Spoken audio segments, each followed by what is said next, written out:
culturales enriquecedores. Presentamos, como siempre, el saludo especial de agradecimiento a Café Don Manolo, que nos permite, con su financiación, que este espacio vía Zoom exista para todos y que tengamos la posibilidad de reunirnos de manera virtual en este periodo tan difícil de la pandemia que ha sido para toda la humanidad. En la noche de hoy hemos traído a colación al primero de varios grandes líderes de la humanidad que vamos a estudiar, que vamos a analizar y que queremos aprender de ellos para compartir el conocimiento. Y se trata de Winston Spencer Churchill, llamado por los británicos el hombre más grande del siglo XX en Inglaterra. Otros lo consideran un poco más avesados, el británico más grande que ha nacido en la historia.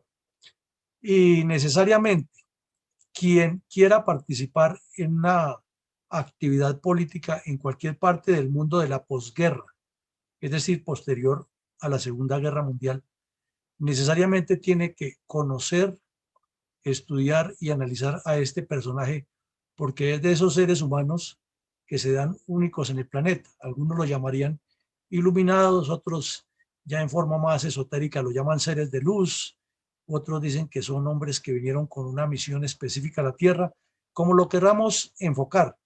Lo cierto es que Winston Churchill no puede pasar desapercibido para ningún dirigente político que tenga medianamente un nivel intelectual y una visión de país, ni mucho menos para quien tenga una percepción ya de estadista, que es lo que pretendemos articular y estructurar en estos conversatorios.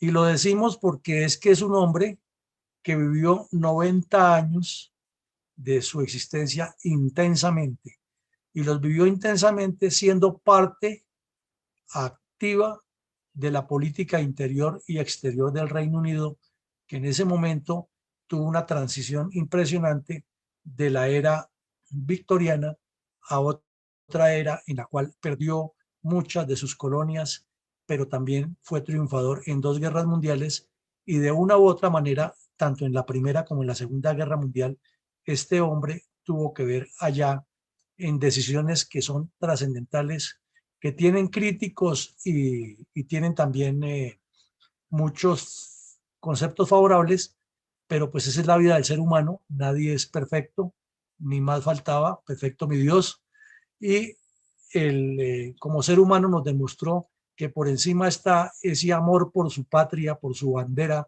por su visión de Estado, en algunas actividades, en algunas acciones fuertemente criticado, en otra admirado, en otra odiado, pero no pasó definitivamente desapercibido, y su obra cada vez es más apreciada y respetada no solo en la Gran Bretaña, en el Reino Unido, sino en el planeta Tierra por los políticos del mundo occidental y los líderes en diferentes campos, que en cualquier seminario que se hable de liderazgo y que tenga cierto nivel de seriedad y de visión estratégica, necesariamente se tiene que hablar de Winston Churchill. Como decimos, un hombre que vivió 90 años de su vida y hasta el último segundo de su existencia estaba generando conceptos y puntos de vista en la política mundial y de la Gran Bretaña.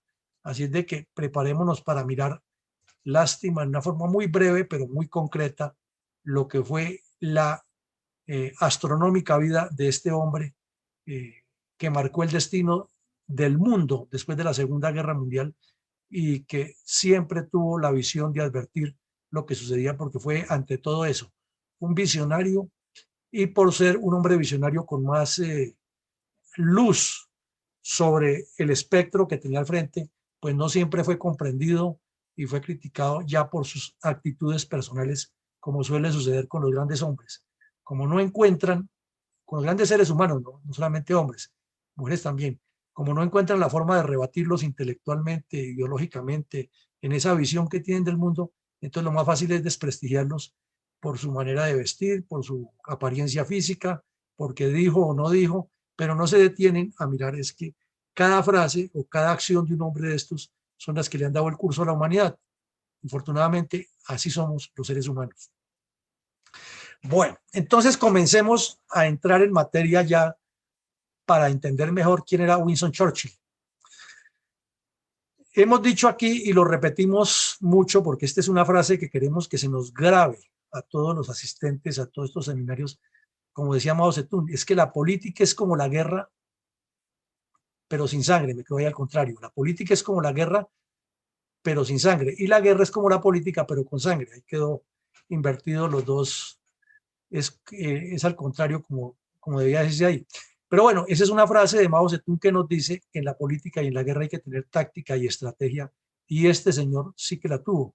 Y la tuvo porque fue militar, fue político, fue periodista, fue escritor, fue senador, fue ministro de Estado, fue primer ministro y fue declarado caballero de la corte de su majestad la reina Elizabeth o Isabel, la actual reina de Inglaterra.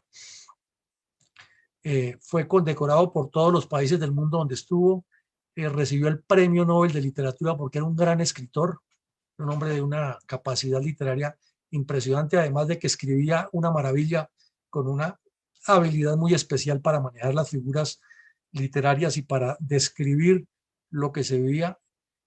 Los textos de Churchill son muchos, generalmente los más comunes son los de su participación en la Segunda Guerra Mundial, pero también escribió lo de la Primera Guerra Mundial, escribió lo de la batalla de Marlborough, cuando sus antecesores fueron de los primeros que independizaron Inglaterra. Y ese himno que colocamos ahí es uno de los himnos del Reino Unido. Este era católico antes de que Enrique VIII se separara de la Iglesia Católica, y mucho de ese himno influyó en la personalidad de Churchill, porque como ustedes vieron en las letras de los subtítulos, hablaba de la constancia, de la libertad, de la persistencia, etcétera. Bueno, pero ya para hablar de Churchill, entonces tomemos una frase que es de él, que dice que la política es la guerra, me quedó el error también, es la guerra, la política es más cruel que la guerra, porque en la guerra se muere dos veces, aquí es la guerra, en esta segunda. La política es más cruel que la guerra, porque la guerra se muere, porque en la política se muere dos veces, quedó al contrario. De pronto nos sirve aquí un juego de palabras para entender. Repito, decía Churchill que la política es más cruel que la guerra, porque en la guerra se muere una sola vez, en cambio en la política se puede morir dos, tres, cuatro veces, pero lo importante es salir adelante. Entonces miremos aquí los hechos que caracterizaron a este hombre tan distinguido y tan eh, famoso y tan necesario de estudiar. Su infancia fue muy dura. Él era hijo de un aristócrata, de un lord de la corona, que era a la vez parlamentario, era parlamentario en el Reino Unido, y la mamá era norteamericana, era estadounidense, hija de uno de los hombres más ricos del estado de Nueva York y a la vez uno de los más influyentes en la edición del diario The New York Times. Entonces, en su infancia, Churchill fue enviado a un internado donde vivía con otros de la infancia y le hacían bullying porque no era muy concentrado en el estudio y porque siempre tenía una visión diferente a los demás. Y fue una persona que tuvo muchas dificultades. De hecho, el papá a los 12 años le hizo alguna prueba de si tenía capacidad para la política y lo consideró un incapaz y se lo dijo de frente. Pero él siempre admiraba mucho al papá, que era un gran orador en el Parlamento, y trataba de resaltar al papá, pero no pudo definitivamente, porque cuando cumplió 18 años lo enviaron a la Academia Militar, como sucedía en las familias de alta alcurnia en Inglaterra, o sea que jamás vivió de cerca con su familia y tuvo una infancia dura, una juventud dura, pero ya estando en la Academia Militar comenzó a demostrar los dotes que no haya demostrado o que no le han dejado demostrar por el bullying y la situación en que estaba, y comenzó a demostrar que era un hombre muy capaz, distinguido como militar. eh, y cuando se desató la guerra, la etapa final de la guerra entre España y Cuba, por la independencia cubana, la Gran Bretaña asumió el papel de enviar oficiales de observadores a las guerras. Eso se acostumbraba mucho en esa época. Iban de observadores y a mirar cómo se desarrollaban las batallas para ver las técnicas y las tácticas y estrategias nuevas en el arte de la guerra. Había una situación que en el mundo para esa época, después de la guerra franco-prusiana, no había vuelto a haber ninguna guerra distinguida en el planeta. Entonces, la que estaba vigente era la de Cuba.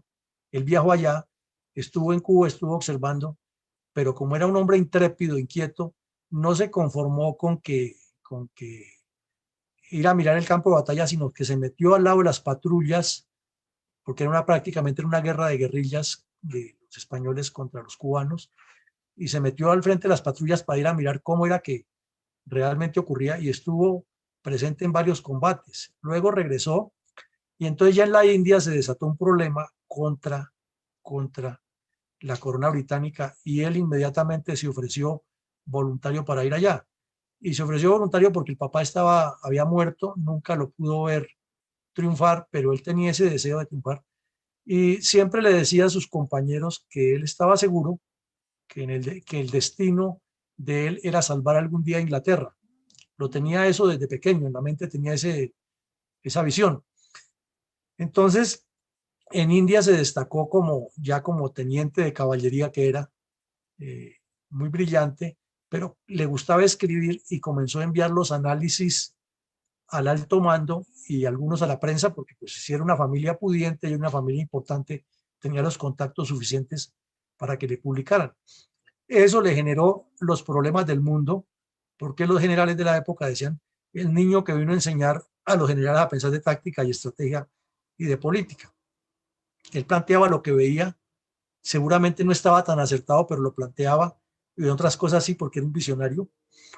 Entonces, cuando llegó a Inglaterra, de regreso del tour por la India, del tour del deber, de la misión del deber por la India, pues simplemente lo forzaron a que se retirara del servicio y entonces se dedicó al periodismo, eh, con su gran capacidad que tenía para escribir, pero la misma familia le hacía bullying porque en la familia de él había hombres muy preparados que iban a las mejores universidades de Londres a capacitarse y pues él no tenía ningún título universitario distinto al de ser oficial de su majestad y ser combatiente y tener esa habilidad natural de escribir y de investigar y de leer porque era un lector voraz.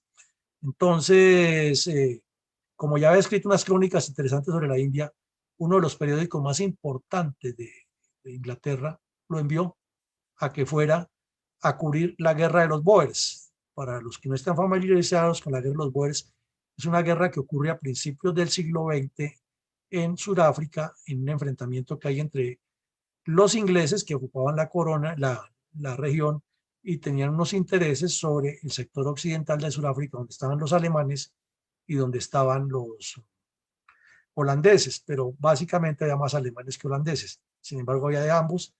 Y la pelea ya era por la disputa territorial, pues obviamente por los recursos y por la posición geoestratégica que significa en el mapa, si se trata de controlar el mundo como lo controlaba en ese tiempo Inglaterra o el Reino Unido, Sudáfrica. Eh, entonces, pero antes de ir a Sudáfrica, antes de retirarse, también estuvo en una campaña militar en Sudán, donde Inglaterra tuvo problemas por las primeras rebeliones de los árabes y de los musulmanes. Entonces, cuando regresó a Sudáfrica, como reportero de guerra, estaba cubriendo un hecho de guerra y viajaba en un tren y el enemigo capturó el tren y pues lógicamente lo capturaron a él, aunque él iba como reportero de guerra, él no era militar, pero el hecho de que hubiera sido oficial y que ya lo conocían por lo que escribía, pues le echaron mano y se lo llevaron preso. Y duró 26 días preso y se les voló del campo de donde estaba preso, pero los días que estuvo escribió un documento que lo guardó sobre sus vivencias como preso y cuando escapó llegó hasta una base portuguesa que le tocó caminar o moverse durante 9 días, 500 kilómetros en todo lo que pudo, en camello, en carro, con lancha, como llegó, pero llegó a una base portuguesa y, y ya pudo enviar a Londres no solamente el reporte de que había aparecido, porque ya se sabía que lo han capturado, sino que era un héroe de guerra, se les había escapado. Dicen que cuando hubo el ataque de los Boers al convoy inglés, él siendo un periodista, ya no tenía ningún grado militar ni mando, asumió el mando de la tropa y fue el que dirigió la operación y evitó la debacle, pero lo capturaron. Entonces, ya pues su fama era mucho más grande. Ya había escrito otro libro sobre su participación en Cuba y en la India, y había hecho unos planteamientos muy serios de lo que debía ser la política exterior de Inglaterra o del Reino Unido. Entonces regresó a Inglaterra, terminó la guerra, convertido en un héroe. Pues después regresó otra vez a la zona de Sudáfrica y terminó de escribir la historia de la guerra. Entonces era el corresponsal más leído por la finura de su pluma, por la inteligencia con que escribía y la agudeza con que cuestionaba lo bueno, lo malo y lo feo. No era una perendulce, no era la persona que todo el mundo quería, pero era una celebridad. Además porque tenía una visión muy clara de lo que ocurría en el mundo y apenas contaba con 25 años de edad. Regresó, se lanzó al Congreso, no ganó, pero pues su fama fue creciendo más y el hecho de que perteneciera a la aristocracia pues le daba un hándicap, una ventaja. Finalmente, en medio de los avatares, fue nombrado secretario de la Marina, que eso en Inglaterra es lo máximo, porque el gran poder de Inglaterra o el Reino Unido ha sido siempre, siempre ha sido su poder naval, y quien ocupe ese cargo tiene que ser un hombre pues como el almirante Nelson o como Winston Churchill, para ser más concretos, y lo nombraron ministro de la Marina. Y en ese momento comenzó la Primera Guerra Mundial, pero él ya había escrito unos bocetos diciendo de cómo veía la política en el mundo, y era un joven de 33, 34 años, no era un experto que hubiera recorrido el mundo, pero conocía, entendía muy bien lo que pasaba.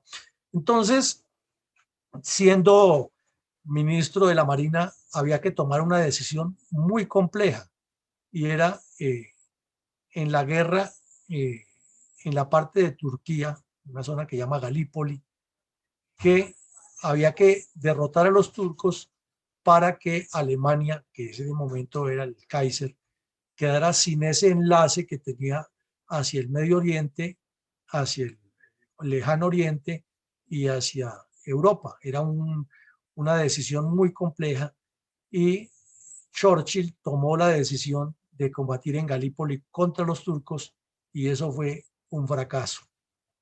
Entonces, toda esa fama que ha ganado le significó que lo destituyeran, lo retiraran de ministro de la Marina, y entró en tragedia. Él, por su situación de la infancia y la juventud, se deprimía fácilmente, pero la depresión repercutía en que reaccionaba con mucha fuerza y sacaba la vitalidad del gran león, como lo llamaron los británicos, y lograba sobreponer eso, pero entró en una depresión terrible. Y en un momento de arrebato, después de haber sido el ministro de la guerra, de la Marina, y haber sido una figura tan prominente, y haber escrito tanto y haber rebatido tanto y tener tanta posición, cuando se ve derrotado y perdido, entonces se ofrece de voluntario para comandar un batallón de infantería que va y combate con todas las de la ley en la guerra a favor de Francia contra Alemania en la Primera Guerra Mundial. Entonces vemos que era un hombre demasiado valiente, demasiado arriesgado, que se atrevió a escaparse de un campo de concentración, que se atrevió a escribir, que se devolvió, que volvió y enfrentó. Es decir, no era un personaje sencillo, era un hombre de un talante y un temperamento muy fuerte, y desde luego pues tendría muchos amigos, como también tendría muchos contradictores, como suele suceder con los grandes hombres en el planeta.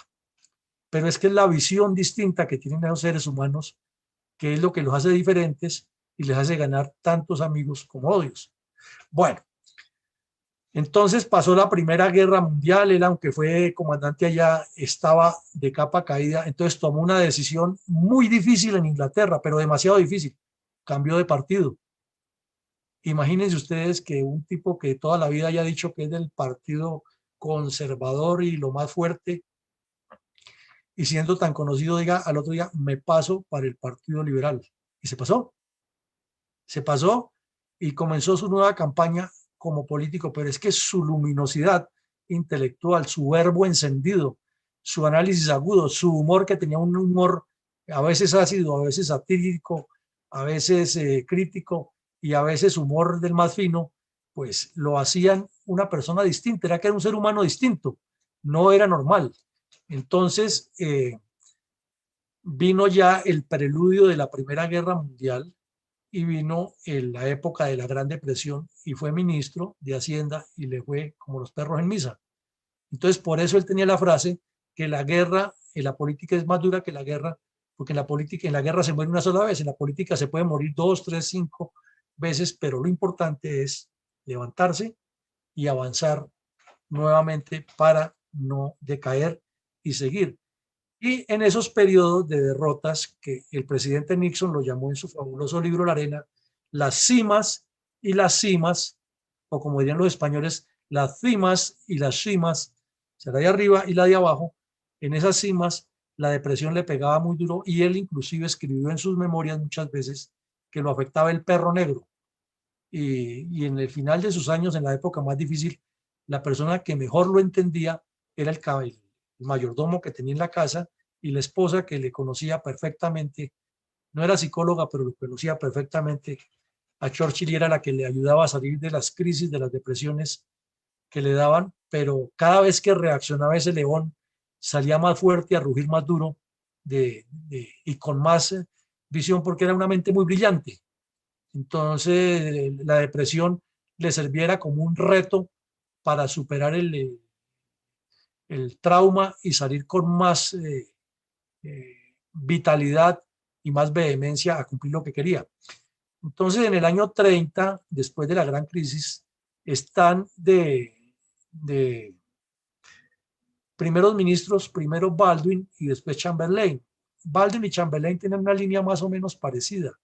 Tenían unos intereses muy grandes porque Alemania, después de esa canallada que le hicieron en el Tratado de Versalles, que ya lo vimos aquí y lo analizamos, Alemania comenzó dirigida por Hitler a recomponerse y era un cliente muy grande de Inglaterra, del Reino Unido, en muchos campos. O sea, el comercio de Gran Bretaña hacia el reino, hacia Alemania era grande.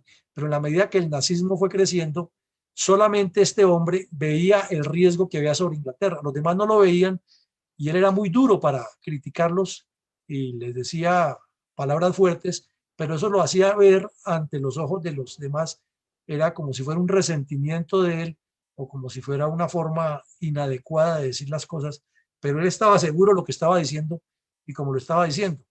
Entonces con Baldwin ya Churchill volvió al Parlamento, como les digo, por el otro partido y, y regresó al Parlamento y allá le hizo una fuerte oposición, pero estaba en contra de él todo el mundo y no le ponían cuidado.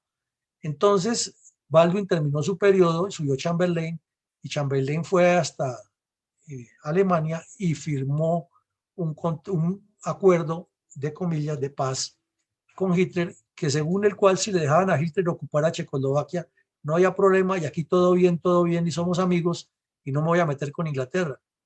Y Churchill comenzó a dar unos discursos encendidos en el Congreso y lo comenzaron a tratar de loco, de agresivo, de irrespetuoso. ¿Por qué? Porque los que estaban los cercanos a Chamberlain tenían todos los negocios que le estaban comprando en Alemania y tenían otros intereses y hablaban de una paz que era más bien un apaciguamiento y no un pacifismo. Entonces el señor Churchill se les puso en la raya y les dijo, y poco a poco comenzó a demostrarle lo que él quería. Hay un episodio que es bien negro en la historia de la vida de Churchill. Es que un funcionario de alto nivel, un muchacho muy joven, muy inteligente, trabajaba en el servicio de inteligencia británico y tenía unas informaciones que el gobierno prefería no dejarlas conocer porque eran muy graves acerca de la forma como Alemania estaba desarrollando su poderío naval, aéreo y terrestre. Y el señor Churchill supo por algún funcionario que ese muchacho tenía las informaciones, lo localizó y comenzó a exigirle, a presionarlo y el muchacho fue cayendo en esa red y le daba todos los informes y cada intervención de Churchill en el Congreso eso era una planadora, dejaba a todo el mundo sin argumentos, con cifras, con fechas y obviamente pues comenzaron a desconfiar de quién era el muchacho y el señor llegó el momento en que se suicidó. Ese es uno de los episodios bien trágicos de la vida de Churchill, como los hay en la vida de Bolívar y de los demás grandes líderes, pero así fue la realidad. Ese muchacho se suicidó y Churchill, pues hasta el fin de sus días, cargó con ese mal recuerdo de que el muchacho que le ayudó a reconstruir o a salvar a Inglaterra se suicidó por la presión que le estaban haciendo los del partido contrario, pero Churchill se mantuvo. Entonces, eh, volvió al Partido Conservador y cuando le preguntaron que por qué hacía eso, dijo, no, pues es que lo que creo es que no hay una segunda vez para volverse a devolver. Entonces, siempre tenía un humor muy fino, lo sacaba de taquito las responsabilidades y en medio de esa situación tan difícil eh, que Alemania iba creciendo y ya comenzó a atacar a Polonia y a Francia, entonces Churchill ya estaba empoderado con las cifras que había presentado, con lo que tenía, y el mismo Parlamento se vio obligado a dos cosas. Primero, a que lo nombraran ministro de Marina, y eso pues fue la noticia más grande porque el tipo le imprimía al pueblo británico lo que el pueblo quería oír, pero no era un populista como Chávez ni como Maduro ni nada, sino era un hombre patriota que creía en lo que hacía y demostraba con sus acciones que él tenía la razón y que así le dijeran que era irrespetuoso, que estaba loco, pero estaba en lo que estaba y le hizo ver al país, a la Gran Bretaña, lo que quería y se volvió inamovible. Dicen en su biografía que en un momento de crisis que tuvo, de esos altibajos que tenía la personalidad por la presión que había, eh, la señora le dijo, es que si usted no salva a Inglaterra, no lo salva a nadie. No porque no hubiera gente capaz, es porque no había otro que tuviera ese temple de pararse al frente y sostener el país como lo hizo. Entonces, a los 4 meses de ser ministro de Marina, el primer ministro Chamberlain, que había firmado el pacto con Hitler, pues se vio obligado a renunciar y entonces no hubo elección, sino que la decisión la tomó su majestad el rey Eduardo VII. Le preguntó, bueno, y entonces, ¿a quién ponemos de primer ministro? Y entonces dijo a Winston Churchill. Entonces el rey se asustó. Si Churchill es el que prácticamente lo llevó a usted a la, a la derrota, lo sacó, lo hizo perder, ¿por qué lo propone? Dijo, porque es el único británico que en este momento tiene la mente abierta, la lucidez y el temple para sacarnos de este problema tan grave en que estamos metidos. Y efectivamente, subió Churchill de primer ministro a una edad ya avanzada, tenía 65, 66 años, en un país en guerra, en un país que se había quedado atrás del desarrollo tecnológico de la guerra, creyendo que Alemania iba en paz por el pacifismo, que se había dedicado ahora al comercio, que tenía problemas en ese momento ya con las colonias que se le estaban independizando, y el señor Churchill cogió el timón y le puso orden al asunto. Claro, en las películas siempre se enfocan es en la personalidad de él, pero no muestran las 20 horas que trabajaba al día, que hacía de todo, le gustaba también pintar, pintó más de 1000 cuadros y eso era la forma de desestresarse, pero estaba permanentemente al frente de lo que pasaba en el país y no descuidaba detalle alguno. Entonces ya como primer ministro, pues le vinieron mil dificultades que las vamos a resumir en la otra ayuda, en algunas dos o tres frases, pero finalmente llevó a su país a la guerra, a la victoria en la guerra, comprometió a Estados Unidos, hizo una alianza con Rusia que se la advirtió a todo el mundo. Esta alianza es con la Unión Soviética, esta alianza es simplemente una necesidad, pero ahí tenemos el enemigo futuro. No le volvieron a creer, porque ese es el gran problema de la diferencia del que tiene la visión más allá y de los que están pensando en sus intereses personales o particulares. No creen lo que se les está diciendo porque es que esta persona lo dice como Churchill de una manera muy directa, lo que le gusta es la confrontación. No, este señor sabía lo que estaba haciendo. Entonces llevó a su país a la guerra, a la victoria en la guerra y curiosamente de esas cuestiones que lo deprimían tanto, en el momento estelar de que puso a Inglaterra en el top, se hicieron las primeras elecciones después de que él había durado varios años, bastantes años, de primer ministro sin que hubiera elecciones y resulta que el pueblo votó en contra de él. Increíble, pero los halló a la victoria, lo sacó adelante y votaron en contra de él. Pero bueno, eso es tema aparte. Entonces miremos, ahora recordemos que la defensa nos enseñó que hay 4 maniobras muy claras. Decimos que la última, la cuarta, que está la maniobra de la defensa activa, es lo mismo que la guerra preventiva, que eso es de un nivel súper estratégico y no tiene exactamente que ver con las operaciones militares en el campo de batalla, pero es una maniobra de la defensa. Es atacar antes de, es anticiparse a. Churchill era partidario de esto, pero tuvo muchas dificultades, no las pudo hacer. Pero sí vemos que fue un maestro, y es el ejemplo más grande de la política, fue en el contraataque. En el contraataque, que es en el momento más difícil de la defensa, utilizar una fuerza que sale, ataca, destruye y cambia, voltea el panorama de la defensa al ataque inmediatamente. Y ese fue Churchill en la política, y fue Churchill en la guerra, y fue Churchill en todas las actividades de su vida. Él mantenía siempre a la defensa, no a la defensiva, lo hemos explicado aquí mil veces. La defensa es una forma de ataque, es estar listo, ocupar el terreno bien, dejar que el enemigo se desgaste y luego salir con todo a golpearlo. Esa fue la forma de actuar de Churchill en la política, y utilizó mucho el contraataque. Entonces, hace unos días hacíamos aquí los símiles y las comparaciones de la teoría o la táctica de la estrategia militar aplicadas a la política, y decíamos que hay personas que han hecho muy bien esta parte de la defensa, que es ataque. La defensa es ataque, no es defensiva, que es un estado mental de quietud y de estar en situación de inferioridad. No, la defensa es una forma de ataque, y así la consiguió siempre Winston Churchill en la política. Y era un experto en lanzar ataques de desarticulación. Hasta en los momentos más sombríos de los grandes ataques que recibió en el Congreso, siempre tuvo ese brillo, esa agilidad intelectual tan impresionante que no tenía nadie. Y les cuento dos episodios bien interesantes. Uno, que una señora del partido contrario le dijo ante la Cámara en un discurso, ya siendo primer ministro, le dijo: señor primer ministro Churchill, usted es tan detestable que si yo fuera su mujer le serviría el café por la mañana con veneno. Y todos pensaron que con eso ya lo ha vuelto flecos, y Churchill con su agilidad y su rapidez mental que tenía le dijo: mi estimada señora, y si yo fuera su esposo me lo tomaba con el mayor gusto.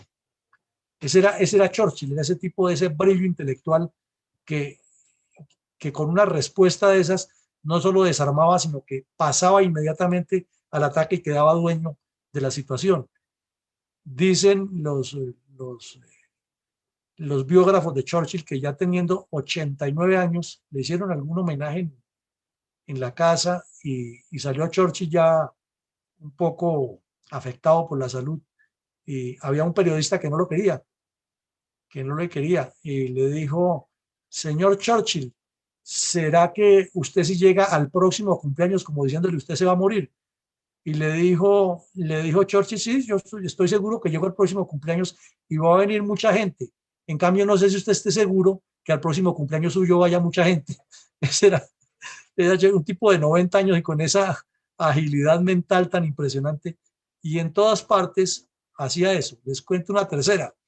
Cuando llegó al Congreso de Estados Unidos, tenía amigos y detractores como en toda parte en la política, pero era un hombre muy admirado por lo que estaba dirigiendo a Inglaterra, y fuera de eso que iba a convencer a Estados Unidos de que entrara definitivamente en la guerra y apoyara a Inglaterra. Entonces se subió al Congreso, y ya le han dicho unas pullas por la prensa, los comunistas le han hecho manifestación frente al hotel donde se alojaba. Es decir, pensaron que lo iban a arredrar, y cuando subió allá dijo: es que ustedes no se han dado cuenta que si hubiera sido al contrario, que mi padre hubiera sido norteamericano y mi madre hubiera sido inglesa, entonces yo no estaría allá en el Parlamento inglés, estaría aquí en este Parlamento peleando por este país. Ese era el tipo de salidas inteligentes de Churchill. Es maravilloso leerlo. Entonces, vemos que fue un artista en la cuestión del contraataque, y ahí es donde radica el poderío de los grandes estadistas. No es por lo que lo digan, ni con el tono que lo digan, ni si afectan intereses personales o no, porque la política es otra cosa.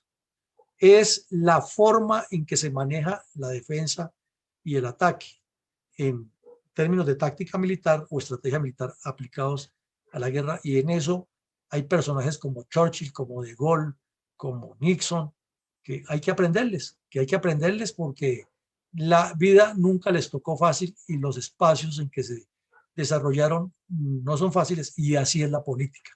La política no es nada sencillo, no es simplemente decir yo me candidatizo, voten por mí y llego allá y todo es un jardín de rosas. Lo que voy a enfrentar allá es una verdadera guerra, pero sin sangre, como decía Mao Zedong, y que es un arte o una vivencia más cruel, como decía Churchill, que la guerra, porque en la guerra se muere una sola vez. En cambio, en la política no sabe cuántas veces se va a morir y cómo resucita. Entonces, un ejemplo de visión estratégica y táctica que nos dio el señor Churchill a pesar de las dificultades que tenía. Ahora, miremos algo esencial, hasta dónde llegó el poderío de este hombre. Resulta que cuando la Fuerza Aérea Británica estuvo en su peor momento, en sus horas más oscuras, que la Fuerza Aérea Alemana, la Luftwaffe, los volvió flecos, trizas. Por cada 4 aeronaves que salían les tumbaban una. Y eso pues va sumando, ¿no? Y sobre todo por los pilotos, porque internamente estaban haciendo un esfuerzo de guerra grandísimo y la producción de naves seguía igual, pero le estaban matando los pilotos en cada salida, era mínimo un muerto y un herido. Así quedaban los pilotos. Eran pilotos que tenían que salir recién medio recuperados a seguir combatiendo y cada día era más difícil, pero Churchill estaba detrás con esa alma de acero, con esa capacidad oratoria y poniendo la cara al frente de todas las situaciones, y el pueblo inglés admiraba porque era necesario, no había otro que hiciera eso. Y entonces, cuando los pilotos británicos derrotaron a los alemanes en una guerra salvaje aérea, pues sobre el espacio británico exactamente, porque ya Alemania decidió destruir a Inglaterra, entonces Churchill los elogió diciendo, nunca tantos debieron tanto a tan pocos en tan poco tiempo. Esa fue la frase de Churchill refiriéndose a sus pilotos. Cuando pasaron los años, un biógrafo de Churchill escribió algo que quedó para la historia. Nunca tantos debieron tanto a uno solo en tan poco tiempo. Y eso es cierto, porque si no hubiera sido por Churchill, que era un señor obeso, que era pesado para caminar, que tenía ya sus dificultades, que tuvo varios problemas graves de salud en medio de toda la guerra y sin embargo lo superó y nunca demostró debilidad, sino al contrario, esa fortaleza fue la que lo puso a la cabeza del Reino Unido. Y sin lugar a dudas, así como él dijo que esos pilotos héroes que hubo, ingleses, británicos en la Segunda Guerra Mundial, eh, nunca tantos, o sea, tanto la comunidad británica, no solo la inglesa, sino todas las colonias que tenía el mundo, le debieron tanto a tan pocos en tan poco tiempo. Es necesariamente preciso decir que a Churchill nunca tantos le debieron tanto a un solo hombre y se llamaba Winston Churchill. Es admirable y ahí tenemos que aprenderle, quien quiera hacer política, es que esa pasión que se lleva en el alma, ese fuego que lleva en el alma un gran líder, lo tiene que demostrar con hechos y arrastrar y estar siempre al frente de la situación para que el pueblo y los que lo siguen le crean. No puede aplicar la famosa frase de que preparémonos y vaya y pelee usted. Cuando la situación se puso más crítica y la guerra comenzó y Alemania tenía muchas ventajas, que les hundió buques, les destruyó aeródromos, les destruyó naves en tierra, les mató soldados en tierra y le fracasó la invasión, la, la famosa invasión a Dunkerque, que tuvieron que echar para atrás todos para Inglaterra, eh, lo fueron a cuestionar allá y que entonces que era lo que le había propuesto y lo atacaban duro. El país en una guerra desangrándose y los políticos son iguales en todas partes del mundo, agrediéndose, buscando cómo sacar ventajas. Y entonces Churchill les dijo, es que yo desde el principio he ofrecido y ofrezco sangre, sudor y lágrimas, y el compromiso es de todos, no es de una sola persona. Si ustedes quieren seguir, aquí estamos. Si no, pues vamos con los que estamos, pero la lucha sigue. Y esa frase pasó a la historia. Sangre, sudor y lágrimas es otra frase de Churchill que no la dijo por decirla, sino que la dijo con todo el sentimiento y sobre todo con todo el convencimiento y la convicción. Y la tercera frase, que es muy famosa de él, es que a pesar de lo que pasaba, porque la guerra no es fácil, La guerra tiene también esos altibajos de la política y de toda la vida, ¿no? Que unas a veces esté en el top y al otro día puede estar abajo y luego puede volver a subir o quedarse intermedio. Y lo peor es que hacen las mesetas llanas, como decía el presidente Nixon, porque ahí sí quiere decir que no avanzó. Y Churchill dijo una y mil veces a los británicos, porque además no era un hombre de una voz acerada como los oradores latinoamericanos, sino era un hombre más bien pausado para hablar, pero cada frase que decía llevaba un contenido y una profundidad, una carga de profundidad, mejor dicho. Y todo el tiempo les dijo, la única opción es la victoria e Inglaterra siempre llegará a la victoria. Y fue prácticamente la persona que se puede decir en el mundo que se inventó la famosa B de la victoria, ese fue Winston Churchill, y hay muchas fotos y cuadros de él con esa B. Entonces, para no alargar, porque sé que ustedes estarán que se hablan, resumamos en 4 aspectos la vida de este líder político al que hay que aprenderle e imitarle mucho si es que se quiere participar en política. Primero, despojarse de que hay que estar quedando bien con absolutamente todo el mundo, porque eso es imposible. Y la política es algo tan variable que no se trata de estar quedando bien con todo el mundo, sino de unos intereses nacionales. Y para eso el señor Churchill fue el maestro y nos lo está demostrando aquí. Él no se paró a que tenía que estar bien con el rey, con el de aquí, con el de allá, sino él estaba bien con Inglaterra, que era su país, y con el Reino Unido, que era su bloque de naciones.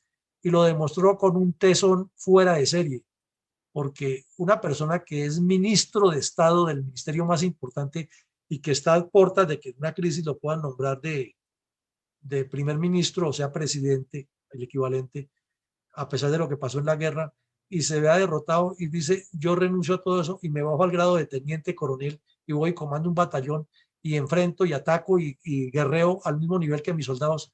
Eso es de admirar. Cuando se programó la operación de Normandía o el desembarco del día D que todos conocemos, de junio del 44, Churchill hasta el último minuto tuvo fuertes altercados con el general Montgomery, inglés, y con el general Eisenhower, porque Churchill exigía que él tenía que ir a la cabeza de las tropas para hacer el desembarco. Entonces le hacían ver de mil maneras que él era el alma del pueblo inglés y que no podía arriesgarse allá porque lo mataban, se desaparecía y se acababa el ímpetu de Inglaterra. No hubo forma de convencerlo y él inclusive tenía tanto poder que había convencido al rey de Inglaterra que el rey fuera con él en el buque allá a dirigir el desembarco.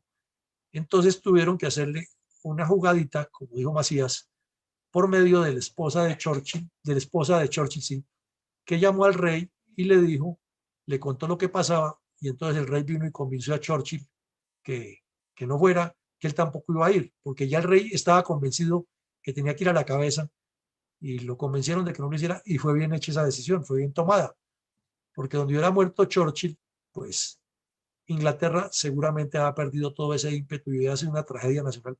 Ese hombre era el símbolo de ese país, era el símbolo de la guerra y fue el símbolo de Occidente, que logró meter a Estados Unidos a la guerra, logró manejar con Rusia lo que manejó. Pero ¿qué ocurre? Que ese patriotismo que él tenía se le vio afectado muchísimo. El golpe más duro de su vida es después de estar el hombre que gana la guerra y inclusive cuando se está cerrando ya el pacto final en Yalta, el cierre de la guerra, hacen la elección y el pueblo vota en contra de él. Eso fue un golpe terrible. Claro, le cayó en una depresión tenaz, lo volvió a afectar el perro negro, pero él era un hombre que se sabía superar, que sabía, y entonces se dedicó en ese año a escribir la historia de la Segunda Guerra Mundial en 6 tomos, y le escribió.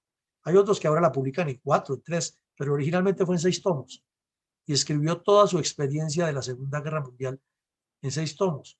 Entonces comenzó a viajar por el mundo a dar conferencias sobre el tema, lo condecoraban en todas partes, era un personaje de un reconocimiento mundial increíble. Y entonces regresó a Inglaterra, al Reino Unido, y dijo, voy a lanzarme nuevamente la candidatura a la presidencia al ser primer ministro, y arrasó. Entonces en 1951, a la edad de 77 años prácticamente, volvió a ser primer ministro de Inglaterra con la misma vitalidad de cuando tenía 40 o 50. Entonces miremos ahí que se le combinaban tesón y patriotismo y el pueblo británico le creyó. Entonces ya cuando cumplió una edad mucho más avanzada, pues ya de 80 años, 81 años, ya la misma familia y él se dio cuenta de que tenía que pasar al reposo y renunció al cargo de primer ministro, pero pasó a la historia como un hombre que transformó la humanidad en el siglo XX. No lo podemos decir de otra manera porque es una realidad. Es un hombre distinto, un hombre al que cualquier político del mundo tiene que aprenderle. No miremos los defectos de ser humano porque los tenía como los tenemos todos. Era mal geniado, peleó muchas veces con la esposa, tuvo problemas con los hijos, al hijo lo echó de la casa, pero esos son problemas que pueden pasar a cualquier ser humano, que nadie esté exento. Pero sí miremos esa visión de Estado, esa visión de hombre que trascendió la historia, que transgredió cuando tenía que transgredir, no porque quisiera descalificar ni ofender a nadie, es porque su inteligencia y su luminosidad le hacían ver que los otros no tenían esa capacidad para entender lo que pasaba y tenía que decirles de una manera u otra dónde estaba el error y finalmente siempre terminaba teniendo la razón a pesar de las críticas. La visión geopolítica que este señor le dio al mundo, increíble. En lo único que dicen que se equivocó fue en los preludios de la Segunda Guerra Mundial, cuando decía que a la India había que ir y someterla como fuera, porque India no podía, o Inglaterra o el Reino Unido no podía perder a semejante joya de la corona en el Oriente, pero ya realmente tanto los de su partido como del otro entendían que eso era algo insostenible y probablemente en eso se equivocó. Pero de resto, cuando viene ese periodo entre el término de la guerra, que el pueblo británico lo deja solo y no lo elige, y que se dedique a escribir y luego a viajar, lo invitó el presidente Truman a la Universidad de Missouri. Missouri, pues, es un estado no tan poblado y la Universidad de Missouri no era tan conocida en el mundo en ese momento, pero lo invitó allá a la Universidad Estatal de Missouri porque allá lo querían ver los estudiantes. Allá fue el señor Churchill y les cantó la tabla y les dijo: aquí el gran problema es la Unión Soviética y vendrá una guerra que se va a demorar por lo menos 5 décadas. Y no se equivocó. Entonces, claro, los enemigos de siempre, los pacifistas, los apaciguados, los que no les gusta que se digan las cosas por su nombre, inmediatamente se le vinieron encima. Pero en la medida que fueron pasando los hechos, le fueron dando la razón y eso fue lo que significó que en el año 51 el pueblo británico lo eligiera nuevamente primer ministro a la edad de 77 años. O sea, un hombre admirable de una luminosidad que no tiene parangón entre los de su época y probablemente entre los actuales. Y reiteramos, su gran fortaleza siempre fue el contraataque, porque él estaba a la defensa, no a la defensiva. Él estaba a la defensa, era en la actitud lista para actuar donde le tocara y con siempre esa visión que tuvo en lo personal, en lo profesional y en lo militar de hacer lo que se llama la movilización nacional, que por aquí en estas tierras y en estas calendas no se entiende mucho y se mira de otra manera. Un Estado, para que sea fuerte, para que sea respetado, tiene que tener un servicio de movilización nacional bien estructurado, como lo tiene Estados Unidos actualmente, como lo tiene Israel, como lo tiene Suiza, como lo tiene Francia, como lo tiene la Gran Bretaña después de la elección que les dejó Churchill, pero no como lo tenemos nosotros aquí con un poco de politiqueros jugando a ser estrategas de guerra, cada uno pensando que el Ministerio de Defensa es un trampolín para ser presidente y que el Consejo de Seguridad de Defensa Nacional ni siquiera debe existir porque nosotros somos un país pacífico. Claro, somos pacíficos y si quieres la paz, prepárate para la guerra, y eso lo entendió perfectamente Churchill. Entonces, no me alargo más, les agradecemos a todos la atención. Esto es un abrebocas de los otros que vamos a hablar, de otros grandes líderes que han tenido esa visión, pero nos pareció importante que el primero que teníamos que estudiar es el viejo león británico, que para cerrar el día que ya en los estertores de su vida le preguntaron: ¿verdad que usted es el viejo león británico? Dijo: no, no, no, no, no, no. El viejo león se llama el pueblo inglés que me puso a mí a rugir en nombre de ellos.